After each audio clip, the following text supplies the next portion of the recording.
Hi everyone, it's James here from TSR Jivey Talks Tech. Now, as many of you will know, I've been involved with the development of a new range of microphones from a new German company called AIM Audio. We launched the brand and showed prototypes of our first two mics, the Essence and the Inspire, back at the NAMM show in January 2024, this year. It's been a long and challenging journey, but we are now in the final stages of getting these mics ready to go out to stores in the new year, so you can enjoy them too. I'm quite sure you're going to love these mics and some of the innovation we've brought to what some might call a fairly stagnant corner of the music industry technology arena. I have a pair of the final pre-production mics in the studio for final evaluation, and that got me to thinking, which I know is a very dangerous thing.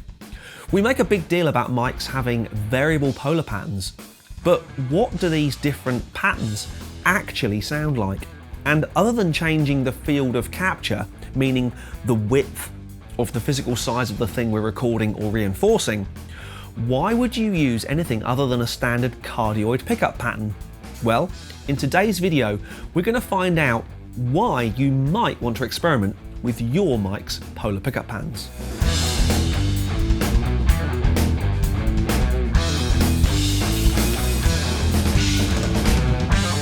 So, what are we recording and how are we going to be recording it? I have a pair of the rather beautiful, I know I'm slightly biased, AIM Audio Inspire microphones on stands above my Sonar drums to record the overheads. Now, I call the overheads overhead hat and overhead FT or floor tom rather than left and right, as depending on your point of view, you could be sitting behind the kit or in front of it, you might get the overheads the wrong way round when it comes to mixing. Hat and floor tom do away with any misconceptions. This is one of those video ideas that came along once I'd already started tracking, but what you're going to hear is the two overhead mics, that's hat and floor tom, only. The mics are hard panned in the DAW to give the maximum stereo separation, and their position never changes. I'm never moving them. The only change between takes is the variation in the playing, I'm doing my best, and the mic's polar pattern, of which we can choose from cardioid, wide cardioid, omni or omnidirectional, hypercardioid, and figure 8. Now, I'd normally just set the overhead mics to cardioid and leave well alone, but take a listen. I think you'll be surprised just how much sonic variation there is. Also, just to note, the mics have their -10 dB pad engaged to avoid overdriving the preamps in the desk, but other than that, no bass roll-off, no EQ, no compression, no nothing. You're hearing it as it came down the cable.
Interesting, hey? Now, not to leave anything on the table, but the Inspire has another trick, or rather flavour, up its audio sleeve. Inspire has both a transformer balanced and electronically balanced signal path. Now, normally, I'd not use a transformer balanced mic for something as transient as drum overheads.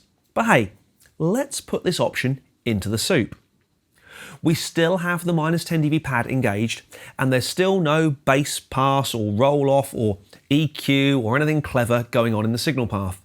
All I'm changing is either transformer or electronically balanced output paths and the polar pattern. And let's see, or rather hear, the difference.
Okay, again, wow, some very interesting results. The Omni and the kind of the wider settings, so that's wide cardioid or Omni, have a lot more space in them. Obviously, the pickup pattern is wider, you're picking up more drums more evenly. And I think for more traditional styles of music where you want a kind of a bigger sound perhaps, something not quite as aggressive as this track, but it's just giving more. I love the way the overhead cymbals, like the crashes and stuff, are allowed to be bigger and wider with Omni and wide cardioid. When you go hypercardioid and figure 8, things get much tighter and more focused. And I guess that kind of makes sense. You know, you're narrowing down the field of vision, if you like, of the microphone. And again, nothing wrong with that. You're certainly honing in on the snare drum because both mics are pointed very much at the snare drum. And hey, it works. Now, transformer versus electronically balanced. Not sure there in this case.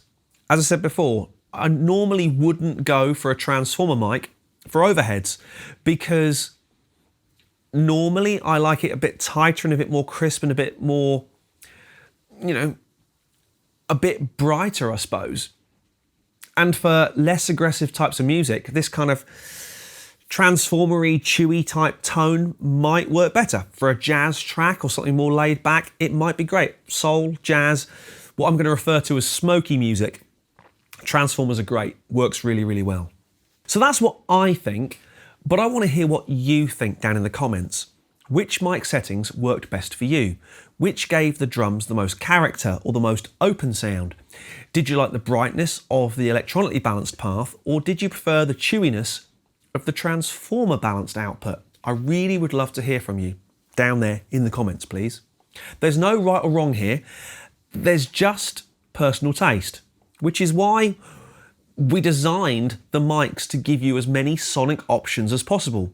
Do we think that one mic fits all? Well, we've done our best. So I really hope you enjoyed that. If you did, please do like, subscribe and hit the bell to be kept in the JTT loop. But for now, my name's James Ivey from Jivey Talks Tech, and I'll see you again very soon.